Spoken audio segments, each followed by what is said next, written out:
오늘 우리에게 주시는 하나님 말씀은 고린도전서 15장 12절에서 19절 말씀입니다. 신약성경 282페이지 정도 있습니다. 고린도전서 15장 12절에서 19절 말씀입니다.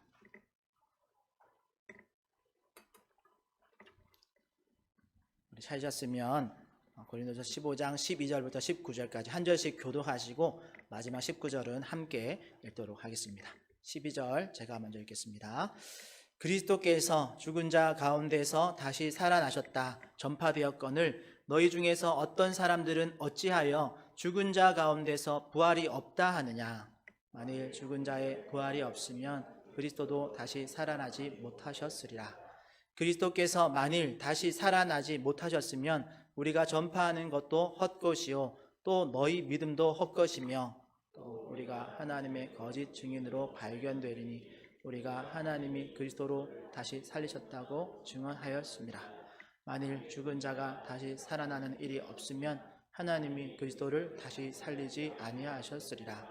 만일 죽은 자가 다시 살아나는 일이 없으면 그리스도도 다시 살아나신 일이 없었을 터이요 그리스도께서 다시 살아나신 일이 없으면 너희의 믿음도 헛되고 너희가 여전히 죄 가운데 있을 것이요 또한 그리스도 안에서 잠자는 자도 망하였으리니 만일 그리스도 안에서 우리가 바라는 것이 이 세상 삶뿐이면 모든 사람 가운데 우리가 더욱 불쌍한 자이리라. 아멘. 네, 오늘은 부활절 교회에서 부활의 교회로라는 제목으로 하나님 말씀 전하려고 합니다. 그래서 우리 이렇게 한번 인사하고 말씀 들었으면 좋겠습니다. 옆에 있는 분들께 이렇게 인사하겠습니다. 예수님이 부활하셨습니다. 네, 예수님이 부활하셨습니다. 한 번 더 인사하실까요? 저도 부활합니다. 네, 저도 부활합니다. 네, 여러분 그 인사의 고백 우리가 그냥 따라해서 말하신 것이지만 그것이 우리 마음 가운데 믿어지고 그 믿음이 있을 때 우리 가운데 그 부활의 역사가 옆에 있는 분의 이야기가 아니고 내 이야기가 되는 줄 믿으시기를 바랍니다. 우리 지난 한 주간 동안은 우리가 예수님의 십자가의 의미를 다시 생각해보는 그런 시간, 그래서 십자가에서라는 주제를 가지고 고난주간 특별 새벽 기도회를 드렸습니다. 특히 예수님의 십자가와 또 그 사역과 관련되어 있는 6명의 인물들을 통해서 그들에게 십자가는 어떤 의미였을까 우리 살펴보았고, 그리고 그들의 이야기를 통해서 오늘날 나에게는 그 십자가가 어떤 의미로 다가올까 우리 생각해 보게 되었는데요. 여러분들은 십자가란 어떤 의미인지 한번 되새겨보는 시간이 되셨나요? 그래서 제가 주보 안쪽에 그 6일간의 내용을 간단하게 본문과 제목 그리고 간단한 요약 기록을 남겨두었는데요.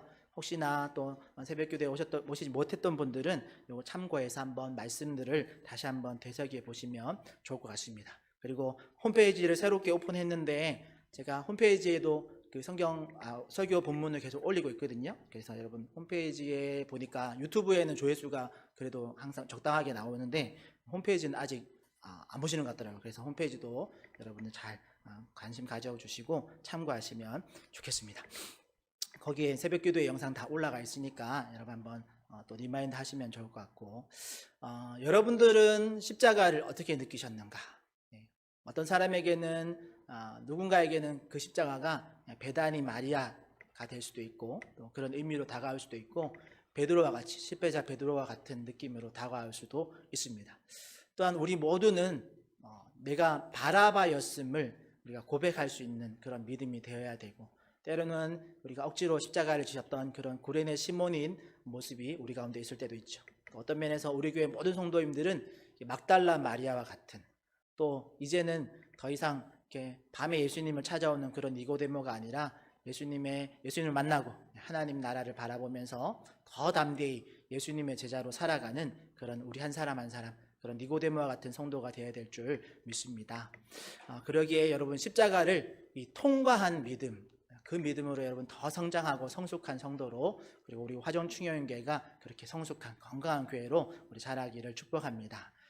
그리고 그동안의 아픔과 또 상처, 또 실패 이런 것들을 다 우리가 모두 십자가와 함께 이제 지나보내고 이제는 우리가 부활의 기쁨과 소망을 누리면서 이 부활의 증인으로 힘있게 우리가 복음을 전하는 그런 복음의 통로로 쓰임받는 행복한 우리 화정충영교회가 되기를 축복합니다. 사실 매년 우리가 4월 되면 이렇게 반복되어지는 이 부활절을 만나게 되면 우리가 때때로는 그냥 무미건조하게 지나칠 경우가 있습니다. 이게 부활이란 주제가 신앙생활에 너무너무 중요한 주제인데 이게 또 다르게 말하면 너무 기초적인 그런 말씀이라서 그냥 그러려니 하고 지나치는 경우가 있죠. 저 또한 이렇게 목회자로서 종종 이렇게 부활에 대한 이야기를 할 때 어떤 성도님들은 또 여러 가지 질문들을 하기도 하십니다. 성경에 보니까 예수님께도 부활이 없다 하는 이런 사두개인들이 찾아와서 부활 때 이 사람이 누구 아내가 되겠습니까? 이런 질문을 하실 때 예수님께서 이렇게 말씀하신 적이 있습니다. 마태복음 22장에 보니까 너희가 부활에 대해서 오해하고 있다라는 대답을 하신 적이 있습니다. 그만큼 부활을 우리가 많이 또 일상적으로 듣긴 하는데 오해하는 경우도 있다라는 거죠. 때로는 이렇게 로만 가톨릭에서 말하는 것처럼 로만 가톨릭은 예수님의 우편 강도가 마지막에 예수님과 함께 십자가에서 죽을 때 예수님이 내가 오늘 나와 함께 낙원에 있으리라 라는 그 말씀을 가지고 로마 가톨릭은 죽은 자가 연옥이라는 곳에 대기하고 있다가 여기 이승에 있는 사람들이 구제헌금하고 속전을 드리면 그 연옥에 있는 사람을 천국으로 이끌어 올릴 수 있다라는 이런 회개한 교리를 펼치기도 하죠. 그리고 어떤 사람은 자신이 천국에 다녀왔다, 천국과 지옥을 다녀왔다라고 하면서 방방곡곡에 간증하러 다니기도 하고 책을 써서 베스트셀러가 되기도 합니다. 그런데 여러분, 이 모든 것이 사실 부활에 대해서 부활이 도대체 어떤 것인지를 잘 몰라서 생기는 오해들이 많습니다. 성경에서는 부활에 대한 특징들을 곳곳에서 말해주고 있는데 그리고 이걸 잘 정리해서 우리가 잘 알고 있을 필요가 있습니다. 그렇게 잘 알고 있어야 엉뚱한 어떤 주장에 휘둘리지 않고 잘못된 교리에 우리가 쫓아다니지 않게 되기 때문에 그렇습니다. 그런데 이런 다양한 부활에 대한 특징들을 우리가 설교 한 편으로 다 설명하기란 쉽지가 않습니다. 그래서 우리가 이렇게 성경 공부 시간이 필요하기도 하고 특별한 어떤 강의의 시간을 마련해서 이런 한 가지 주제들을 잘 흩어져 있는 주제들을 잘 정리해 놓을 필요가 있죠. 그래도 오늘 이렇게 웃만 띄우고 그냥 지나치기가 조금 아쉬워서 제가 간단하게 부활체의 특징들을 잠깐 언급하고 넘어가려고 합니다. 여러분, 우리 모든 믿는 성도가 나중에 죽음 이후에 경험하게 될 그 부활이라는 것은 특별히 부활체, 나중에 홀연히 변화되어져서 천국에 들어갈 그 부활체는 첫 번째 특징이 시공간을 초월하는 육체로 변화되어지는 겁니다. 그냥 영혼만 천국 가는 게 아니고 우리의 육체가 시공간을 초월하는 그런 육체로. 그래서 여러분, 성경에 보면 예수님께서 부활하시고 난 이후에 제자들이 두려워서 문 다 잠가 걸고 숨어있던 그곳에 예수님이 들어오시고 그리고 그들과 대화하시다가 또 어느 순식간에 사라지기도 하시는 거죠. 그리고 이 부활체는 우리의 모습 중에서 가장 아름다웠을 때의 모습으로 부활합니다. 그래서 보통 신학자들은 아담이 처음 창조되어질 때의 나이로 부활한다라고 보통은 예상합니다. 즉 20대의 그 젊은 가장 아름다웠던 모습으로 부활한다라는 거죠. 그래서 우리 빈 무덤에서 부활하신 예수님을 처음 만난 우리 지난 새벽에도 봤지만 막달라 마리아 같은 그 여인들, 그리고 또 엠마오로 가던 제자들이 부활하신 예수님을 만났었는데 그 사람들이 예수님을 3일 전에 돌아가시는 모습을 봤던 그 예수님을 3일 만에 만났는데 처음에 대본에 알아보지 못합니다. 왜 그러냐면 그 외모의 모습이 30대의 예수님을 알고 있던 사람들이 20대의 그 청년의 모습으로 부활하신 예수님을 만났기 때문에 처음 그 외모의 모습으로는 한 번에 딱 알아보지 못했던 거죠. 그렇지만 이제 대화하면서 예수님의 목소리도 듣고 예수님의 말씀을 들으면서 어디서 많이 듣던 목소리, 또 어디서 많이 듣던 분명한 말씀, 그 말씀을 들으면서 예수님이 3일 만에 부활하신다고 하셨는데 이분이 우리가 긴가민가 했던 그 예수님이 진짜 이분이 예수님 맞구나라는 것을 나중에 알아차렸던 겁니다.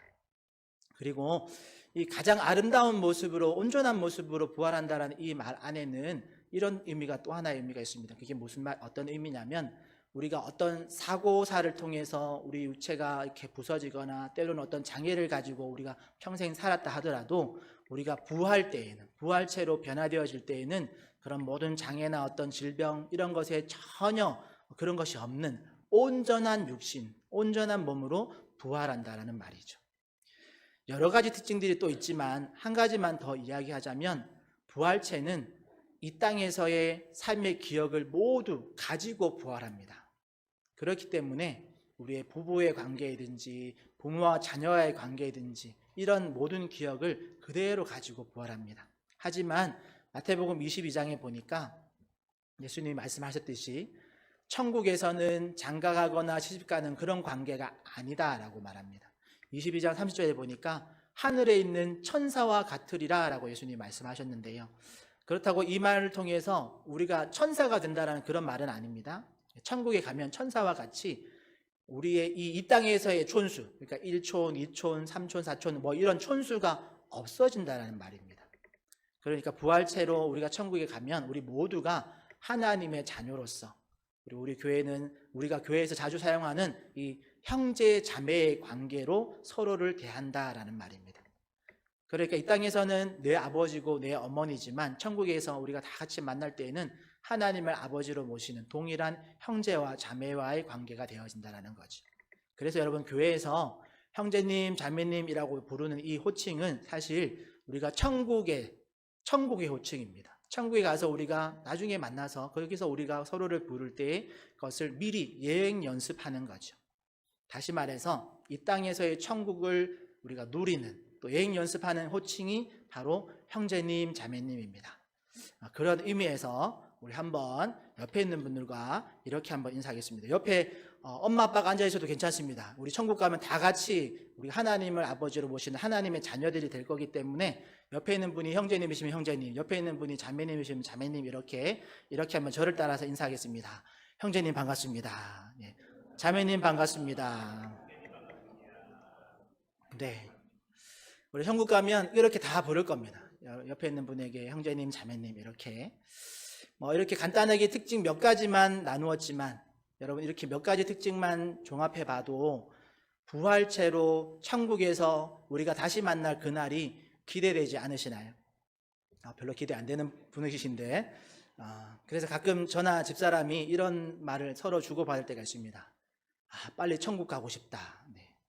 사실 이걸 저희 부모님이 들으시면 막 이렇게 등짝을 때릴 만큼 아주 불효하는 그런 말이 그런 말이 될 수 있는데 여러분 우리가 믿음 안에서 부활 후의 모습을 우리가 정확하게 알고 이해하고 있다면 이게 부활한 그 모습, 천국에 올라갔을 때 그 모습을 우리가 분명하게 알고 있다면 이 모습이 얼마나 온전한지 또 이게 얼마나 영광스러운 모습인지를 우리가 알면 알수록 이 땅에서의 삶이 그걸 빨리 마무리하고 정말 하나님의 품에 안기는 그날을 고대하는 것이 당연한 그런 우리의 반응입니다.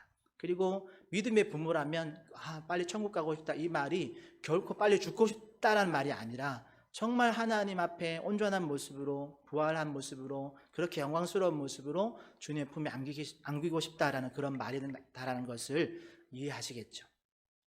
어쨌든 성경 속에 기록되어 있는 이 부활의 이런 여러 가지 특징들 중에서 오늘은 본문에서 다루고 있는 부활이 성도의 신앙생활에 어떤 관계가 있는지를 조금 더 자세하게 살피려고 합니다. 이렇게 부활에 대한 말씀을 준비하다가 지난주에 이 기독신문 칼럼에 이런 제목의 칼럼이 있었습니다. 오늘 제목과 같은 제목이었는데요. 부활절 교회에서 부활의 교회로 라는 제목의 칼럼을 보았습니다. 그 칼럼 보고 이 제목, 타이틀이 곱씹을수록 부활절에 저희 교회에 딱 맞는 그런 제목 같아서 오늘 제목 그대로를 인용해서 오늘 제목으로 사용하는데요. 내용은 많이 다릅니다. 내용은 많이 다른데 제목, 부활절 교회에서 부활의 교회로. 오늘 말씀을 보면 가장 먼저 바울이 소위 부활장이라고 불리우는 고린도전서 15장에서 고린도 교회 성도들 중에 몇몇 사람이 이 부활의 교리를 부인한 것에 대해서 바로잡고 있습니다. 특히 우리 디모데후서 2장 16절 17절에 보면 후메네오와 빌레도라는 인물의 실명까지 거론하면서 부활이 이미 지나갔다라고 주장하는 사람들을 대해서 이렇게 바로잡고 있는데요. 우리 화면 보시고 디모데후서 2장 16절 18절까지 우리 함께 합독하겠습니다. 시작. 망령되고 헛된 말을 버리라. 그들은 경건하지 아니함에 점점 나아가나니 그들의 말은 그중 후메네오와 빌레도가 있느니라. 진리에 관하여는 그들이 그릇되었도다. 부활이 이미 지나갔다 하므로 어떤 사람들의 믿음을 무너뜨리느니라. 아멘. 여러분, 오늘 말씀해 보니까 정말 실명을 거론하면서까지 그렇게 이 사람들이 그 믿음을 무너뜨리는 그런 역할들을 했던 아주 좋지 않은 그런 불미스러운 사건들이 있었습니다. 또 어떤 사람들은 부활이 그저 은유적인 표현이다 라고 주장하는 사람들도 있고, 어떤 사람들은 이 부활은 이제 이성과 어떤 과학적으로 모순된 그런 불합리한 주장이다 라고 말하는 사람들도 있습니다. 그런데 방금 우리가 읽은 이 디모데후서 2장 16절 18절 중에 18절의 말씀에서도 지적하고 있지만, 여러분, 부활이 없다고 주장하는 것은 결국 우리의 믿음을 무너뜨리는 그런 결과에 도달하게 되어집니다. 여러분, 결코 더 이성적이거나 과학적인 그런 고상한 믿음이 결코 아닙니다. 그래서 바울은 우리가 읽은 이 본문에 계속적으로 반복하고 있는 표현이 죽은 자가 다시 살아나는 것이 없으면 우리가 전파하는 것도 헛것이고 너희의 믿음도 헛되고 너희가 여전히 죄 가운데 있는 것이다 라고 지금 말해주고 있는 거죠. 그래서 오늘 고린도전서 15장 19절 말씀 한 번 더 같이 읽어보겠습니다. 시작. 만일 그리스도 안에서 우리가 바라는 것이 다만 이 세상의 삶뿐이면 모든 사람 가운데 우리가 더욱 불쌍한 자이러라. 아멘. 오늘 말씀에 바울이 분명하게 말해주고 있는 것은, 여러분, 부활이 없이 이 세상의 삶뿐이면 모든 사람들 가운데 우리가 더 불쌍한 사람이다 라는 거죠. 오늘 우리가 부활절이라는 절기를 지키는 이유가 그만큼 이 십자가와 부활은 기독교의 기초적인 교리이고 믿음이 되기 때문이고, 그만큼 우리 믿음의 중요한 기둥들이 되기 때문에 우리가 이렇게 절기를 지키고 잊지 않으려고, 또 바르게 잘 믿기 위해서 이렇게 우리가 기억하는 거죠. 여러분, 십자가와 부활이라는 이 진리가 우리 안에서 흔들리면 기독교 전체가 흔들리게 되는 겁니다. 예수님의 복음은 십자가의 대속의 죽음으로 그리고 영원한 생명으로의 부활로 완성되어진 것이고 또 완전히 새롭게 시작된 것입니다. 그러기에 여기 계신 모든 분들이 이 부활의 진리를 여러분 흔들림 없이 믿으시고 그리고 그 믿음으로 살아가시기를 축복합니다. 예수님의 부활은 2000년 전의 과거의 이야기로 이미 지나갔다라고 말하거나 또는 이성이나 과학적으로 이해되지 않고 확인되지 않으니까 믿을 수 없는 일이 결코 아닙니다. 지금도 여전히 믿는 모든 성도들에게 적용되어지는 말씀이고 또 우리가 믿음으로 확인할 수 있는 말씀인 줄 믿으시기를 바랍니다. 다음으로 우리가 생각해 볼 것은 오늘 본문에 강조하고 있는 죽었다가 다시 살아나는 것인데요. 이걸 보통 우리가 부활이라고 말하기도 하지만 오늘 말씀해 보니까 이 고린도전서 15장에서 말하고 있는 이 죽었다가 다시 살아나는 사건은 여러분 조금 다릅니다. 부활과 조금 다른 모습을 가지고 있습니다. 바울은 지금 죽은 자 가운데서 다시 살아나는 일이 분명히 있다라고 말하고 있는데, 그런데 그렇다고 해서 다시 살아난 사람들의 경우와 예수님의 부활과 완전히 동일하다는 뜻은 아닙니다. 지금 바울이 말하고 있는 죽었다가 다시 살아난 사람들에 대한 이야기와 예수님의 부활과는 조금 차이가 있습니다. 보통 이렇게 다시 살아난 사람들, 우리가 알고 있는 것처럼 예수님이 나사로도 다시 살리셨고 구약에도 그렇고 신약에도 그렇고 다시 살아난 사건들이 종종 있었습니다. 그런데 이렇게 다시 살아난 사람들은 영원한 생명을 누리는 것이 아니었습니다. 그들이 다시 살아났지만, 나사로도 다시 살아났지만 영원히 죽지 않는 존재가 된 건 아니고 육체의 죽음을 다시 나중에 맞이합니다. 하지만 예수님의 부활은 구약에 예언된 대로 그리고 예수님이 직접 말씀하신 대로 죽은 지 3일 만에 다시 살아나셨고, 이 다시 살아남, 이 부활은 앞서 말씀드린 것처럼 시공간을 초월하는 육체로, 즉 부활체로의 변화되어진 육체로, 그래서 천국에 이르는 영원한 생명을 누리는 그런 부활입니다. 그러니까 오늘 바울이 다루고 있는 이 다시 살아남과 예수님의 부활은 질적인 차이가 있다라는 거죠. 그리고 사실 예수님의 부활이 아닌 성경 속의 여러 인물들의 다시 살아남은 사실 그 다시 살리신 이유와 목적은 하나님의 이런 초자연적인 능력을 보여주시기 위해서 그런 표적과 같은 그런 기적들이었습니다. 그래서 예수님이 죽은 자를 살리시는 모습은 하나님 되심, 예수님이 하나님 되심을 보여주기 위한 표적과 같은 그런 케이스로 우리 가운데 주셨다라는 거죠. 그러다 보니까 이게 특별한 케이스다 보니까 일반적으로 이렇게 죽었다가 다시 살아나는 경우는 다수에게 일어나는 일은 아닙니다. 아주 특별한 경우에 특별한 의도를 가지고 허락되었던 사건들이죠. 그런데 여러분, 예수님의 부활은 다시 살아남과 다른 완전히 다른 이 부활이라는 사건은, 예수님의 이 부활 사건은 예수님을 믿는 모든 자들에게 적용되어지는 말씀입니다. 그러니까 앞에서 죽었다가 다시 살아나는 그 육체적인 생명이 다시 돌아오는 일은 특별한, 어쩌다가 하나님 의도적으로 특별한 경우에 허락하셨다면, 예수님의 부활, 또 우리가 나중에 믿음을 통해서 얻게 되어질 이 부활은 아주 특별한 것이지만, 하지만 그렇다고 해서 많은 사람들 중에 어떤 구별한 사람, 그런 사람만 부활하는 게 아니고, 예수님의 부활은 예수 그리스도를 나의 구원자로 믿는 모든 사람들에게 누구에게나 약속되어진 하나님의 은혜인 줄 믿습니다. 그러니까 예수님의 부활은 그를 믿는 자 모두에게 일어나는, 다수에게 일어나는 그런 사건이다라는 거죠. 그래서 디모데후서 4장 8절 말씀 우리 같이 읽어볼 텐데요. 이 말씀에 보면 분명하게 약속되어져 있는 말씀이죠. 같이 한번 읽어보겠습니다. 시작. 이제 후로는 나를 위하여 의로우신 재판장이 그날에 내게 주실 것이며, 내게만 아니라 주의 나타나심을 사모하는 모든 자에게도니라. 아멘. 여러분, 이 말씀처럼 믿는 모든 자에게 주시는 하나님의 놀라운 은혜입니다.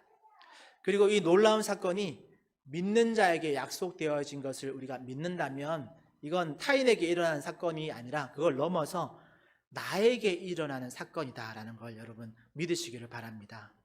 사실 이게 가장 중요합니다. 그러니까 내 옆에 있는 친구, 믿음 좋은 부모님, 내 부모님 또는 내 자녀들, 그런 사람들이 영원한 생명을 가진 부활로 일어나는 것도 너무너무 중요한 일이지만, 더 중요한 건 나에게 일어난다라는 것, 이것을 우리가 믿는 것이 너무너무 중요합니다. 가끔 이렇게 수백 년 전에 믿었던 그런 신앙인들의 부활을 가지고 질문하는 경우들이 있습니다. 그 훌륭한 사람은 천국 가나요, 지옥 가나요? 이렇게 묻는 사람들이 있습니다. 그래서 어떤 타인의 마지막을 궁금해하는 사람들이 종종 있는데요. 주로 이제 학생들이나 청년들이 제가 이게 부활에 대한 이야기를 하다 보면, 말씀 나누다 보면 그런 질문 거의, 근데 한국 사람들은 동일한 질문을 합니다. 세종대왕님은, 이수신 장군은 천국 갔나요, 지옥 갔나요? 이렇게 물으시거든요. 그분들은 성경에 보니까 하나님, 예수님 알지 못한 사람들은 그 양심을 기준으로 하나님께서 판단하시겠지만, 여러분, 그 사람들이 천국 가고 지옥 가고 그것을 가지고 이순신 장군이 천국 못 갔으면, 세종대왕이 천국 못 갔으면 나도 예수님 안 믿겠다 이렇게 하시면, 여러분, 다른 사람이 천국 갔는지 지옥 갔는지를 가지고 내 신앙을 결정하는 사람이 있습니다. 여러분, 그거 너무너무 안타까운 어리석은 그 방법이죠. 제가 그런 사람들을 만나면 꼭 이렇게 말합니다. 형제님, 자매님, 세종대왕이나 이수진 장군이 천국 갔는지 지옥 갔는지가 뭐가 그렇게 중요하냐고. 소위 말하는 뭐가 중요한디, 네가 어디를 가느냐가 훨씬 중요하지 않냐고.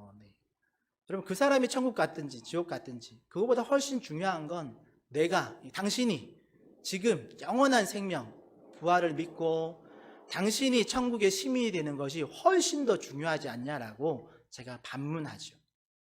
그리고 저는 종종 이게 장례식장에서 불신 부모님을 먼저 이렇게 보내신 분들을 우리가 위로 예배할 때가 한 번씩 있거든요.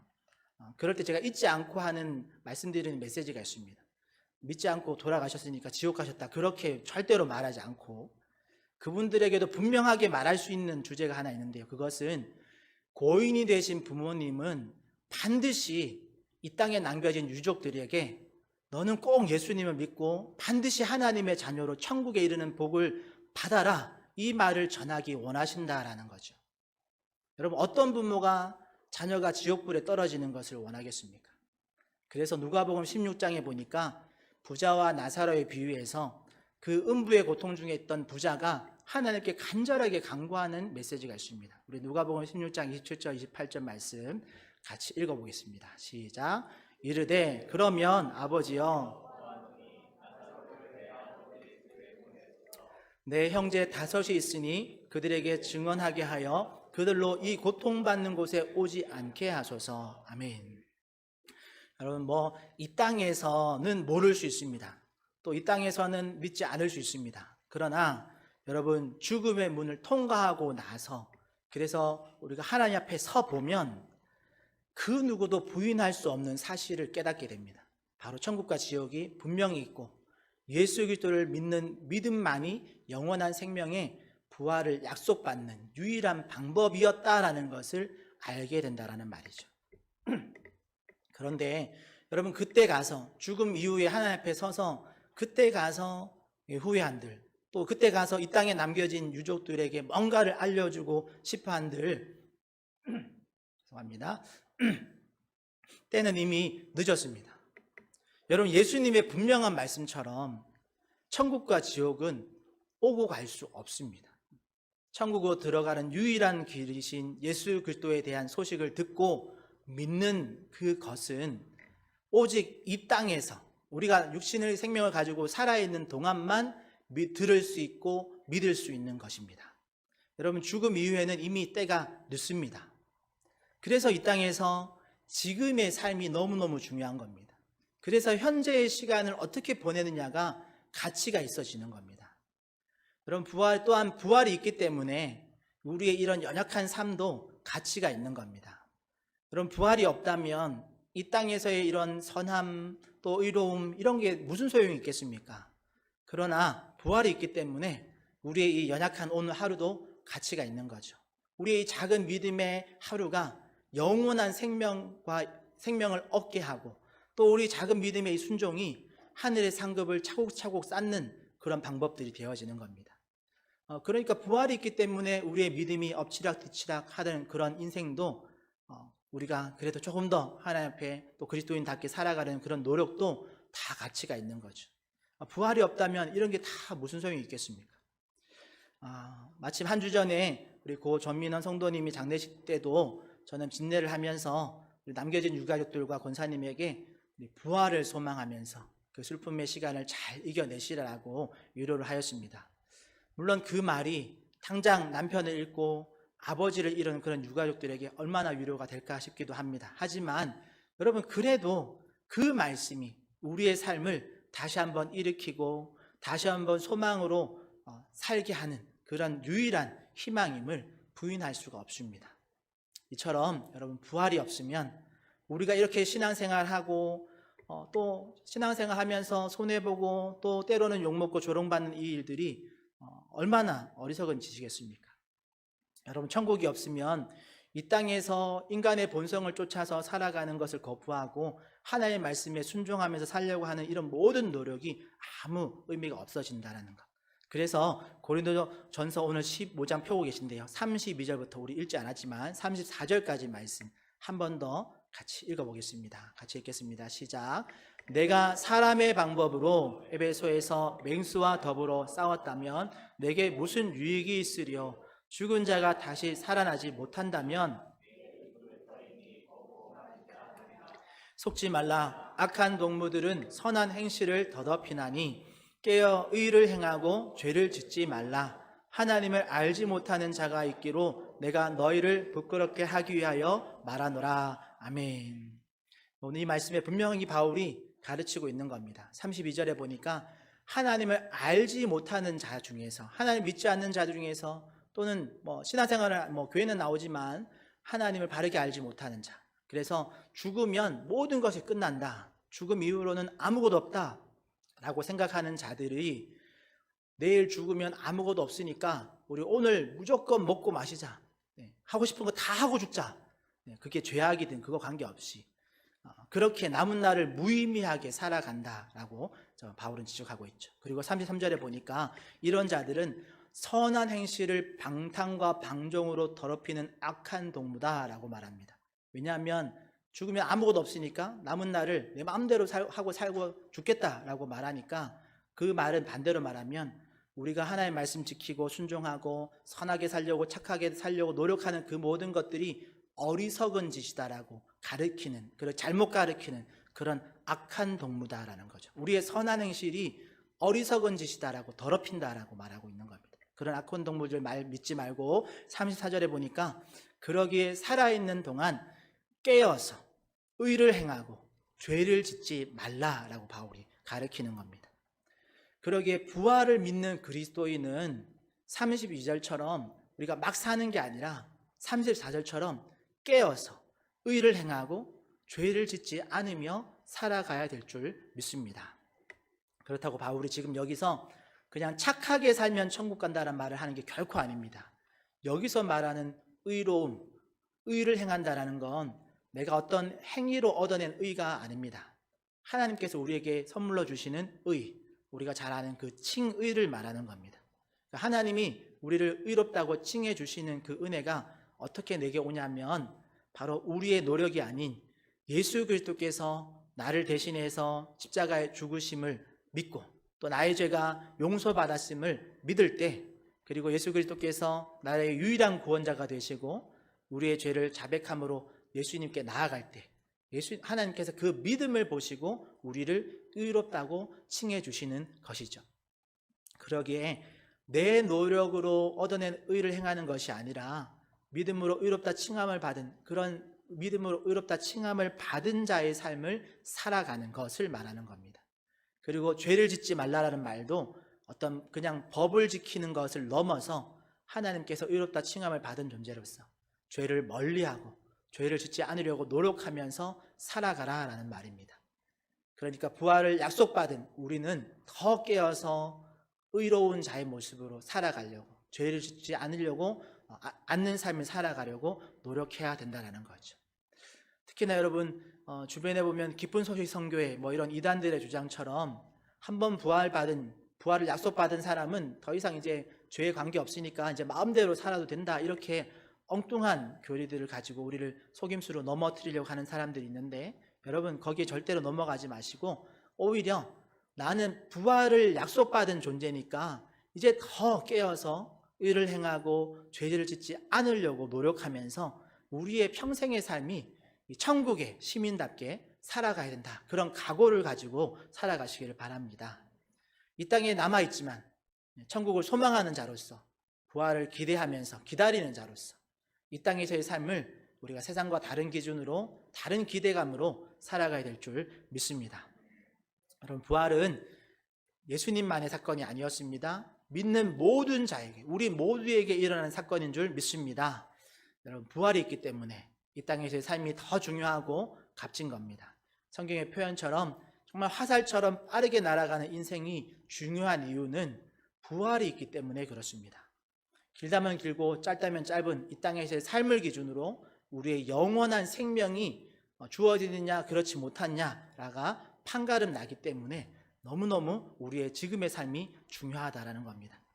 말씀을 정리하면 우리 사랑하는 성도 여러분, 우리는 오늘 또 한 번 예수님이 부활하셨습니다 라고 고백했습니다. 그런데 한 가지 냉정하게 우리 스스로에게 물어보셔야 됩니다. 정말 그 부활이 내 삶을 바꾸고 있는가? 우리가 부활을 믿는다면서 여전히 어두움에 묶여서 살고, 여전히 세상의 기준에서 선택하고, 여전히 죄와 타협하면서 살아간다면 그거는 부활절을 지키는 사람이지 부활로 사는 사람은 아닙니다.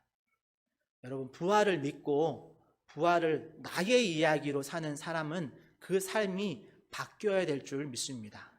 손해를 보더라도 정직하게, 또 억울해도 우리가 조금 더 참고 용서하는 사람으로, 또 때로는 무너져도 다시 일어설 수 있는 그런 모든 이유가 결과적으로는 우리의 이 땅의 삶이 끝이 아니라 부활이 있기 때문에, 그 부활을 믿기 때문에 그런 거죠.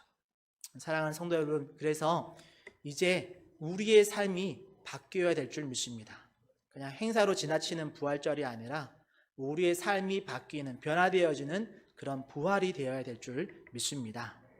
그냥 예배당 안에서만 아멘하는 신앙이 아니라 직장에서, 가정에서, 또 우리 관계 속에서 내가 그리스도인임을 나타내는 그런 신앙으로, 그게 바로 부활의 교회, 부활의 사람인 줄 믿습니다. 그러기에 오늘 우리가 결단했으면 좋겠습니다. 나는 부활을 믿는 사람에 머무는 것이 아니라 정말 부활한 존재로, 부활한 사람으로, 부활로 살아가는 사람이 되겠습니다. 그러기에 정말 막연한 두려움보다 믿음을 선택하고, 우리가 타협보다 거룩을 선택하고, 절망보다 소망을 선택하는 그런 삶을 살아가겠노라고 그렇게 결단하는 우리 모든 성도들 되시기를 축복합니다. 사실 이런 어두움과 어떤 고난의 시간을 지나온 우리 교회도 이제 부활의 아침을 맞이하는 그런 은혜를 누리기를 축복합니다. 우리가 매년 드리는 그런 연례 행사로 부활절 교회로 그냥 그런 모습에 멈춰 있는 것이 아니라 부활절 교회를 넘어서 정말 생명이 역동하는 그런 부활의 교회로, 부활한 교회로 그렇게 새로운 삶을 살아가는 은혜가 있기를 축복합니다. 부활한 예수님을 만나고 성령의 충만을 받을 성도들이 초대 교회로 새로운 역사를 써내려 갔던 것처럼 오늘 우리 화전충영교회도 2026년 이 부활절을 기점으로 정말 새로운 역사를 써내려가는 그런 놀라운 은총이 넘치도록 부어지는 그런 귀한 복이 우리 가운데 있기를 예수님의 이름으로 축복합니다.